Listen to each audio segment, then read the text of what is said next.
da margem de erro. Um fenômeno pode estar nascendo ou é só um balão de ensaio? Enquanto isso, Dilma Rousseff faz das suas. Em entrevista agora no Jornal Nacional, há poucos minutos, falou e não disse nada. E aqui entre nós, para discutir esse processo todo, esse timaço de colunistas, está aqui o Marco Antônio Villa, está aqui o Ricardo Sete, está aqui o Reinaldo Azevedo. Gente, vamos começar pela Dilma, né? Estávamos há pouco às gargalhadas, aqui mesmo, na redação. Eu vou começar com você, Reinaldo, que é sempre tão doce e delicado em relação a esses assuntos.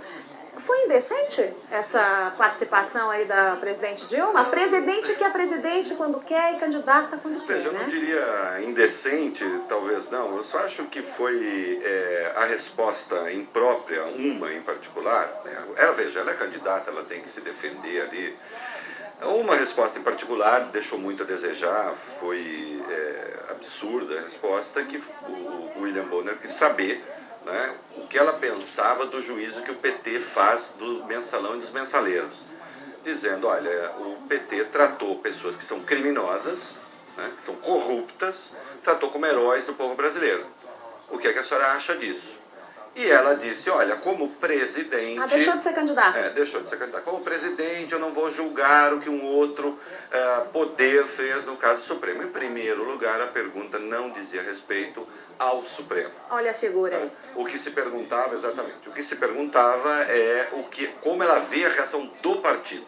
E ela é candidata do partido e falava como candidata. E, portanto, ela tinha de dar uma resposta. O William Bonner foi duro com ela, né? E assim tinha que ser mesmo. Foi duro com todo mundo, manteve ali uma postura... Eu diria até que, do ponto de vista da dureza, foi mais duro com os outros dois até agora. Com o Eduardo Campos e com o Aécio. Acho que o Reinaldo, quando estava assistindo ali, matou a charada. Que os que seguiram as regras se deram mal. A presidente ficou falando lorotas e ganhando tempo, olhando desesperadamente no cronômetro. Isso. E a resposta da saúde foi enorme, sem que se... Mas não disse nada também. Exatamente. A questão era a carência da saúde no Brasil. Quer dizer, em 12 depois anos de o PT não resolveu a questão e de ela saúde. saiu com a cascata do Mais Médicos. Sem responder. Eu lembro sempre do Mais Médicos, ela tem uma frase maravilhosa, né? Aí vamos passar... Tem uma frase maravilhosa do Mais Médicos, você deve lembrar, que ela disse assim, não, nós precisamos de médico, porque eu, por exemplo, gosto quando eu vou ao médico, o médico me apalpa. Não é isso? Então, assim, a gente tem médicos cubanos que não são exatamente médicos, são apalpadores. Né? Até porque, como eles têm eles podem atuar de forma limitada no Brasil, como eles não fizeram revalida, eles só podem atuar no âmbito do programa, eles não podem fazer determinados procedimentos, e, de certo modo, esses médicos cubanos fazem isso mesmo, apalpam pessoas. O que interessa é o que acontece depois. Então, a pergunta da Globo, do Jornal Nacional, era sobre os hospitais. Por exemplo, em 7 anos, caiu 15% o número de vagas de hospitais no Brasil. Né? Alguma coisa está errada. Alguma coisa está errada. O número de vagas do SUS caiu mais de 40 mil em 6 anos. Isto é o que interessa. E o custo da saúde dispara. Quer dizer, tem alguma coisa que não então a presidente não respondeu. Se ela Na verdade, enrolou. do mais médico, faltou uma perguntinha aí sobre o trabalho escravo. Mas ela fez referência na resposta dela à organização aí pan-americana, ela citou muito rápido e tal. Ela fez, porque a grande questão, eu acho que a primeira questão da entrevista da presidente, que parece que foi patética, né, é a questão do local.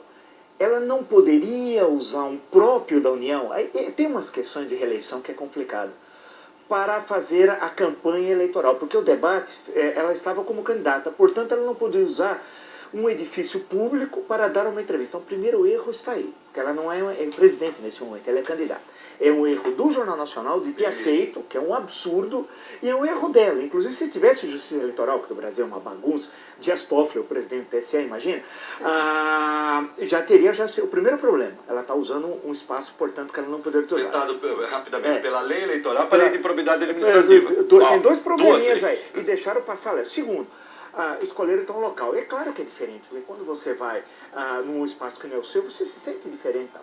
Eu observei que os 15 minutos, tanto para o Eduardo Campos como para o Aécio Neves, 10 minutos, portanto 2/3, foram de críticas duras, ataques, e eles não tiveram condições de expor seus programas, a não ser no último terço, nos últimos 5 minutos. Com relação a ela, não. Ela é até 6 minutos, que apareceu uma hora o cronômetro ali, fizeram algumas coisas. Aí depois ela mudou, começou a falar, e foi bem destacado, com uma voz pastosa, bem lenta, num estilo, sabe, Ganso ainda do Santos, quando vivia machucado, bem devagar, tal, para deixar o tempo passar. E ela estava olhando pro cronômetro, claramente, de fazendo aquele jogo do lutador, que quer ter o 15º assalto, comigo no nocaute, né? E tal. E aquele sorriso falso, né? E tem uma coisa aí, eu vi lá, depois não perde o fio, que é o seguinte, pegando o que eu vi lá e destacando, veja só, se você está na sua casa, quando você está na sua casa, você procrastina mais, você enrola mais. É verdade. Claro. No Jornal Nacional, onde foram os outros dois, o ambiente Vai lá, hostil. Quando eu digo hostil, não vai. quer dizer que de confronto, mas não é o seu ambiente. Claro. Não dá pra E, relaxar portanto, muito, os dois se sentiram muito mais à vontade, William Bonner e Patrícia Poeta, para interromper. Nenhum dos outros dois candidatos, nem o Campos, nem o Aécio, falou com falou tanto sem interrupção. Ela falou muito tempo sem interrupção. Isso decorre do fato de você estar no seu ambiente. É a velha história, eu quero brigar com você. Eu vou brigar com você na sua casa ou na minha. Dependendo de onde a gente marque, Mas você acha mais que fácil. a Dilma intimida um pouco, Sete? Quer dizer, tem aquele jeitão meio tosco que ela tem, broxeira até.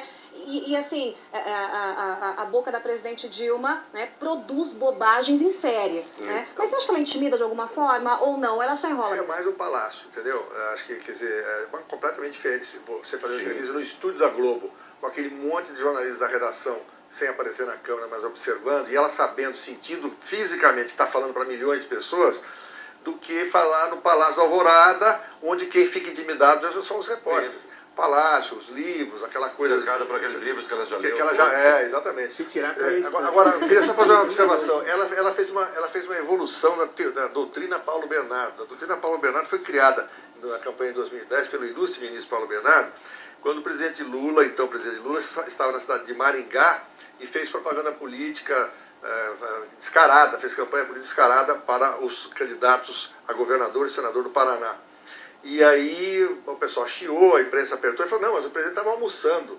Então criou essa doutrina que durante o almoço ele não era presidente. Deixa de ser presidente. Então daí eu comecei a perguntar, será que no café da manhã ele é presidente, no jantar ele é presidente? A Dilma criou um aperfeiçoamento da doutrina Paulo Bernardo. Quer dizer, Sou presidente quando eu quero. Exatamente, ela está no meio, no palácio, então, ela está dando uma entrevista como candidata, mas de repente ela resolve que é ser presidente. Lembrando então que essa mesma biblioteca já brigou. Ela é presidente, então ela não pode responder aquela pergunta. Essa mesma biblioteca já brigou reunião partidária mesmo.